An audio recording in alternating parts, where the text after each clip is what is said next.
Tony, it's so exciting to be here with you in this vibrant and historic city of Melbourne, where across all your travels around the globe, you decided to create a home here with your wife, Maureen. Why Melbourne? Yes. Total accident. We were in Singapore. We were thinking, what are we going to do next? Shall we go back to Europe as we had planned, or shall we have another year in Australia? And we thought, well, we've had a year in Sydney, let's have a year in Melbourne. And then we got stuck. So there was no intention to live in Melbourne at all. Oh my goodness. If I was told I have to leave tomorrow, I'd be saying, bye-bye, Melbourne. I can't imagine, just starting from London, going all the way through Southeast Asia and coming to Melbourne in the last part. And I think it was when you got to Sydney, you had 27 cents. Yeah, I can see this sitting out there at the moment. You can't find those 2-cent coins anymore. We were pretty much broke when we arrived in Sydney. Even back then, 27 cents didn't take you that far. No, it didn't. You could make a phone call for 5 cents. So we took 5 cents and found a place to stay in the newspaper, which also cost 5 cents. There's been some inflation since then. Yes. And phoned up and found a room, and that left us 22 cents. My goodness. Your travels began when you were only just a year old. What was your first memory of traveling? Well, my father worked for an airline, so I was dragged around a lot when I was a small child. And I lived for 5 years when I was very small in Pakistan. And remarkably, I have a lot of very clear memories of that. Tony, I've started thinking what I'd like for Christmas.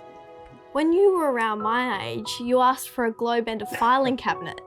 A filing cabinet. I had a lot of notes to keep, and I've been accused of being over-enthusiastic about keeping records of things, and I guess I was starting that at an early age. But globes, I think globes are wonderful things. There's lots of people have them. They're popular decoration items in homes, and you spin it around, and there is the world. Let's go there. Is that one of the, key elements that started the travel itch? Yeah, I think people who do have a travel enthusiasm, they get it from all sorts of different directions. And of course, these days, it's the latest Instagram picture or something that they think, well, I'd like to do a selfie in that same spot. Tony, did you find it hard to not stay more than 2 years in one school? I think kids, whatever happens in their life, they think that's normal. They don't, imagine that anybody else lives any differently. And I did go to a lot of schools when I was a kid because my parents were moving, and I guess I just accepted that as the norm. And looking back on it, I realized, of course, that it wasn't. My kids didn't move schools anywhere near as much as I did. But you go through it, and you get out the other end, and we all survive whatever life puts in front of us. Tony, you are one of the most meticulous, sharp in business people I've researched, but you're also one of the most spontaneous and just go kind of people I've also researched at the same time. What would be your advice to people who just want to go somewhere but they're not really sure how? What I've often said is just go, and once you start moving, things work out for themselves. But before you go somewhere, the first thing is to do some research, and that research can often just be talking to people you know. They might be an older friend or a relation who's been there, or parents, or other people are always the best sources of advice. And then you can look at the guidebooks. That's certainly one way of doing it. I remember, especially when you said talking to people, you said don't ask people where they recommend to go. Where did they go? Yeah. I think people's own experience is always the best way. That's really when you want to speak to the locals, because the locals are the people who know it best. It's their city. They know the restaurants in their city. Anything else you get is sort of secondhand. Was it at London Business School that you decided to take and basically stack your skills to put them towards something better and brighter? Yeah, everybody sort of looks to the fact that I did an MBA at London Business School. Originally at university I did engineering, and that's proved useful from time to time. but then I did business. But somehow the business school didn't provide as much background to what I've subsequently done as people have expected it to. I mean, obviously it did prove useful, but I certainly didn't at business school think, oh, I'm going to go out and set up a publishing company. I wish I had thought that. That would have been a useful thought. I would have looked at, certain parts of my studies with much more attention, and I thought I could apply them to what I later on ended up doing. I don't think it could have been possible for you're starting business school. You'd worked for Chrysler and Hillman Hunter and all that. I don't think it's when you're in a world basically when you're at school, when you're doing all these different things at once and flowing into each other, and then you end up building a multinational company. I think people get to what they do by all sorts of different methods, and I think with university education and that sort of thing, so there are some topics you do which, if you're studying medicine, you're going to become a doctor. That's the answer. If you're studying accountancy, making those numbers add up and get to the right figure at the bottom of the page, that's important. But there's lots of other things that people do at university that, they may provide a background to things, but they aren't necessarily what they apply to what they later on do.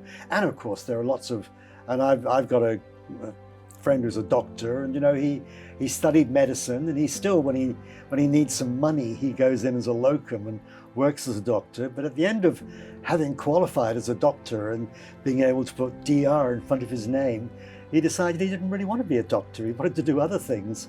So, and that happens in lots of different directions. People start off on one tangent, and then later on they move into another. Would you change anything in your journey? Oh, one of the things about life as you get older, you think, oh, why did I do that? How come I made that mistake? And this is like, on Monday, if you knew which horse was going to win the race on Saturday or Sunday, you would have definitely put money on it. But we don't have that option in life. We go along life doing things, and later on think, that was a stupid decision, or alternatively, well, I was lucky I did what I did. And if I had my time over again, there's so many things I'd do differently. Sometimes if I need to depress myself, I just sit down and think, why did I say that to that person? How come I did that? The mistakes you make, we all make mistakes. I'm sure you made the odd mistake in life.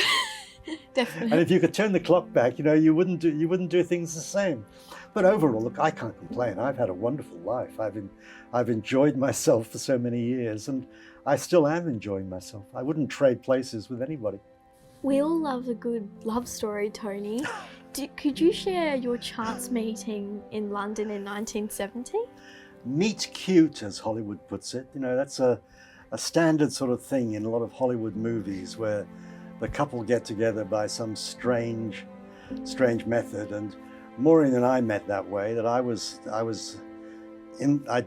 only been in London a week or so, and she'd been in London a day or two less than me. And I was sitting in a park across from the campus of the university where I just started, and reading a magazine, and Maureen, who I hadn't met at that point, walking by in the other way, saw that this was the only park bench with any sun on it. It was October in London, and decided to sit down on the park bench and ignore me. And this turned out to be a bad decision, because 1 year to the day later we got married. So basically I picked her up from that park bench. Did you normally chat up young, gorgeous looking women on the park bench next to you? Was this a standard practice of mine? Not at all. I'm not the sort of chat up person. I'm much too shy for that. But I looked, don't know, she looked good. It turned out to be a wise decision. I sat there, I must admit, I remember looking back at it, I sort of sat there thinking, oh God, should I say anything? And fortunately I did say something, and she didn't just ice me off the park bench. So obviously what I said was the right thing, and we just started talking, and once we started talking, we couldn't stop, and that hasn't stopped for 50 years. Once we start talking, we can't stop. I think that not just the icy response was also held off by some very nice eyes. I think she might have said that. I could say the same about her. You know, when you're talking with people, you always look into their eyes, don't you? And if you get a response from that works. What happened from then to now? Our first book was a total accident. You know, we'd started out in London. We bought an old car, and the feeling with this old car is we'll drive it as far as it goes, and it was cheap enough that if it fell apart, we'd leave it by the roadside and walk away from it. And as it turned out, we drove it from London all the way to Afghanistan, and then sold it for a small profit and carried on, and eventually ended up in Australia. But at that point, we never thought we were going to be publishing guidebooks and creating a little publishing empire out of that trip. It was only while we were living in Sydney. We got to Sydney thinking we were going to live there for 3 months. We thought we'll have 3 months in Sydney. During that time, both of us working, we'll save up enough money to fly back to Europe. We hadn't envisaged living in Australia. But we'd had so much fun on that trip out there that we decided that now we're not going to have 3 months. We'll have a year in Sydney, and we'll save up enough money that we'll travel for another year. So what had started out as a 1-year trip around the world had now become a 3-year trip around the world, and it's gone on for 50 years now and hasn't finished. But during that year in Sydney, so many people asked us, what did you do? How did you do it? What did it cost? That we decided really someone should write a book about this. And at that time, you know, now you go online and you'd find the answers to all those questions. Professor Google would give you the answers immediately. And Dr. Google would tell you how to avoid the diseases along the way. But Professor Google wasn't around then, of course, so you couldn't just go online and look these things up. And you couldn't go into a bookshop or even a library, you know, and pull that book off the shelf because nobody had written it yet. So there was a gap in the market that we turned out to fill. It would have been a bit different if it was Lovely Planet rather than Lonely Planet.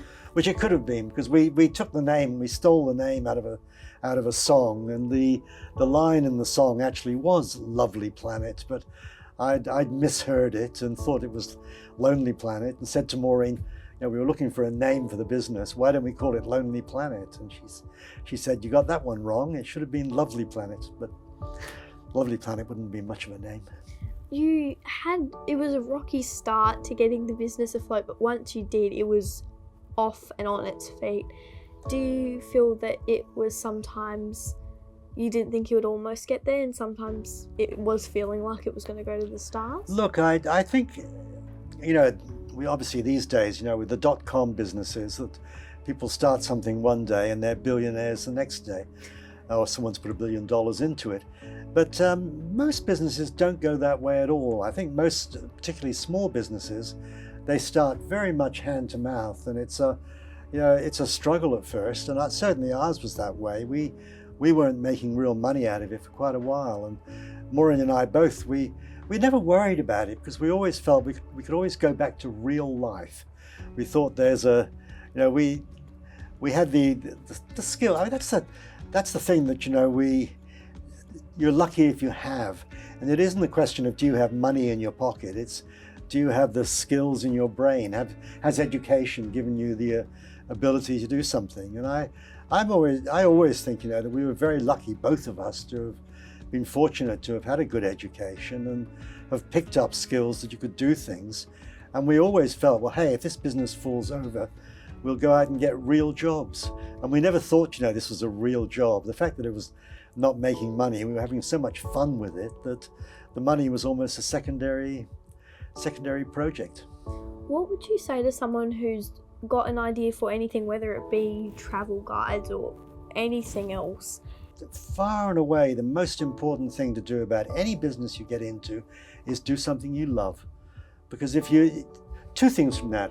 One is if you love what you're doing, the fact that you're having to work hell of a hard, or the fact that you're having to not make any money out of it, it's not important. You love what you're doing. You know, you getting to work in the morning. I mean, at first we were working from home, so it wasn't even a question of getting to work. Your work was right there in the other room.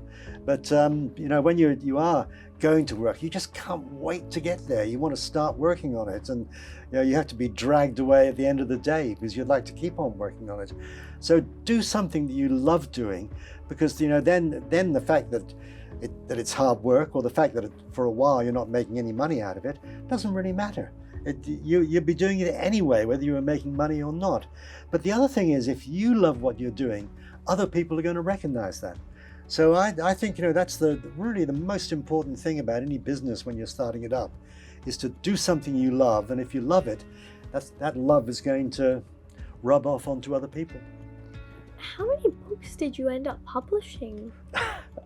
A lot. Well, by the time Maureen and I finally sold the business, we had around the world, because we had offices in Australia, but also in America and also in Europe, and we had about 500 staff. So it was a lot of people by the time we wrapped it up. And that doesn't count the writers who were all freelance. They were other people all over the place, and they wrote a lot of books. I think we counted up one time that there were 500 or 600 different titles, and we were selling over 10 million books a year. I think in the end, the last time I looked, the total was well beyond 150 million, which is a lot of books. What point throughout your journey do you think you learnt the most? I don't know. I was saying earlier on that when you start, things are always very much hand to mouth, and you don't. I've often said that when you start, if it's only you, or in our case, Maureen and me, the two of us, we were the only ones we had to worry about. But as soon as you start employing people, on Friday you got to pay them. And on Thursday you look, oh God, there isn't enough money in the bank. You are in serious trouble. And I remember that as being one of the, it wasn't a problem if there was no money in the bank and we might have to be hungry this weekend, but that's yourself. But you can't have people working for you and leave them. They've got their kids to feed or something. So come Friday, you've got to pay them. And I can remember lots of times in the early days when we started having employees, I'd be looking at the bank on Thursday and thinking, is there enough money to write the paychecks on Friday? What would you say to young people who want to turn their passion into their work? Turning passion into work. Well, a difficult question. I think the first thing is to have something that people are going to, if you're going to make a living or money out of it, something that people want. That there's something they need or they'd like to have. So it has to be a passion for them as well. And I've got one particular area that I've worked on and developed some expertise in, but there's lots of other things that people create, and people go out there and your customers want it as well. So I guess look for something that you have a passion about, but other people would have a passion about as well. Your love of travel that we've been able to understand through Lonely Planet, all the places you went and documented meticulously. But what's next for Tony Wheeler? I still love travel. I still like going places. It's still an enthusiasm I have, and I don't see that fading as long as I'm healthy enough to keep traveling, and I'm not running out of places by any means at all. I've got lots of friends who, a lot of my friends are involved in travel in one way or the other. I've got a friend coming to stay with me tomorrow who's coming down from Sydney, and I've traveled with him on a number of occasions, and he's a photographer. And he loves photography, but it's travel and photography, the two things that come together for him. And he leads tours. There'll be a tour where he's the official photographer and tells people how to take better photographs on their trip. And of course he sells his own photographs. So it's different ways he likes it. And I've traveled with him, and he's always looking for the next. Certainly with him, there's an awful lot of getting up before dawn, because photographers, the best light is when the sun first pops up over the horizon. So I've certainly been with him and had more early mornings than I would normally desire. But you know, that's part of what creates his passion. And I've got other travelers. I've travel friends. I've got one friend that I know a number of travelers who basically have been to every country on earth. Their passion was they wanted to put a tick beside the box on every country. And I remember one of them about, must be well over 10 years ago, and he lives in Hong Kong, and he was down in Melbourne and staying with me. And he said, Tony, I'm down to 3 countries in the world. I've only got 3 more countries, and then I will have been to every country on earth. And I said, okay, what are those 3? And he listed them. And one of those 3 I had been to, that he hadn't been to. There were lots and lots that he'd been to that I had not been to. But there were, of his final 3, one of them I had been to and he hadn't. So that was rather nice. And he has subsequently, you know, put a tick on every box. But he still likes traveling, and he'll go back to places. Either he'll go to, you know, you never finish. You can never say you've been everywhere in a country, because the countries, there's so many places to go to. So you can go back to places and go to a different place on it. Or the other thing that he's developed a real passion for is total eclipses. And he will go around the world looking for a total solar eclipse. He was in Western Australia.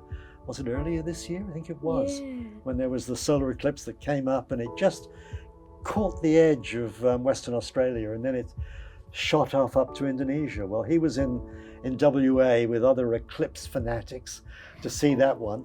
And there's one that I was talking to another friend of mine who's not as fanatical about it as he is, but he does keep track of them. And there's going to be a total solar eclipse next year, which you can watch and look up at the solar eclipse and then look over at Niagara Falls. It will go over Niagara Falls. So that would be quite a good combination. Have you ever been down Niagara Falls in a barrel? I'm not mad. I have been to Niagara Falls, and there is a very nice little museum, and went there with our kids once, and it's totally mad, and saw the barrels they've been over. One person went over in what was like a very large rubber ball, which I think he survived. So I mean, there have been people going. I don't know whether they still do that. I hope they do. You think so? I think they may have, they may stop you doing it these days, but there certainly was, and it's quite a few years ago when I went to Niagara Falls. But, going to see that museum of the various things that had gone over the falls, and of course there's been the odd boat. There was a case of a boat going over, and there was a small boy in it, and he survived. Oh, I remember that, and his sister, I think, got pulled off by locals. She got pulled to one side, and then, the guy in the boat died. The guy who was driving it was his fault, but the young boy survived. That was a long time ago. That was, if he's still alive now, he'd be older than me. But he did survive going over the falls, which is not something you want to try. No. Did you ever make it to Jamaica?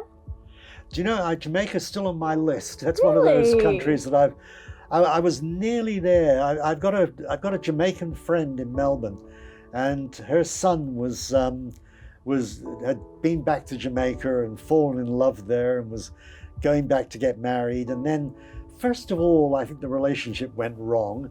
And then the pandemic, this is quite recent, the pandemic interrupted as well. So even though I'd actually plotted out how we were going to go, we hadn't booked the flights yet, but we had actually booked the hotel.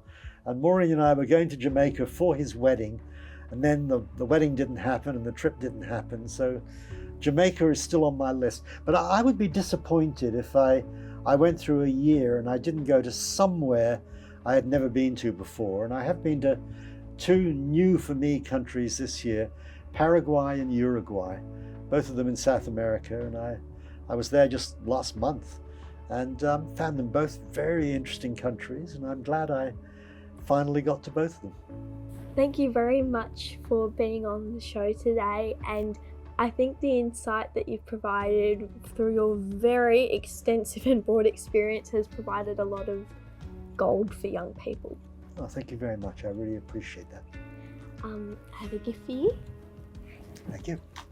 You've got something you're going to give me, are you? Thank you very much. And it's absolutely the right thing to give me, because you can never get away with not. And it's a Coonawarra, which is sort of on the way between Adelaide and Melbourne, isn't it? So thank you very much. I really appreciate that. One more thing.